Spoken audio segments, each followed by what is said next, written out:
Hello, అసలైన happiness ఎక్కడ దొరుకుతుంది, నిజమైన సక్సెస్ అంటే ఏంటి అని తెలుసుకోవడానికి నాకు ఇన్నేళ్లు పట్టింది.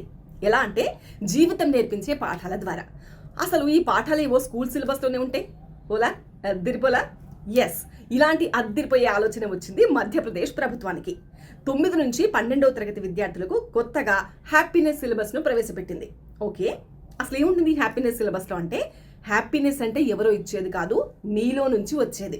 నువ్వు నీతో, నీ తల్లిదండ్రులతో, సొసైటీతో, నేచర్తో సఖ్యంగా ఉంటే హ్యాపీనెస్ వస్తుంది అని ఈ కాన్సెప్ట్తో టెక్స్ట్ బుక్స్ రూపొందించారు.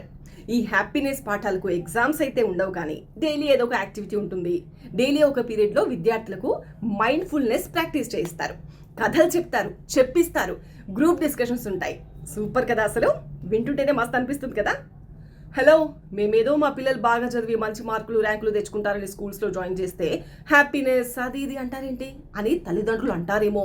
అసలు యాక్సెప్టెన్సీ ఉంటుందో లేదో అని లాస్ట్ ఇయర్ జస్ట్ ఒక 450 స్కూల్స్లో ఈ సిలబస్ను ప్రయోగాత్మకంగా ఇంప్లిమెంట్ చేశారు. అయితే విద్యార్థుల నుంచే కాదు, తల్లిదండ్రుల నుంచి కూడా మంచి రెస్పాన్స్ రావడంతో అన్ని స్కూల్స్లో ఈ పాఠాలు అమలు చేయాలని ఆదేశాలు జారీ చేసింది మధ్యప్రదేశ్ ప్రభుత్వం. సూపర్ కదా. మన 2 తెలుగు రాష్ట్రాల ప్రభుత్వాలు కూడా ఈ ఆలోచన అమలు చేస్తే ఎలా ఉంటుంది? మీరేమంటారు? కామెంట్ చేయండి.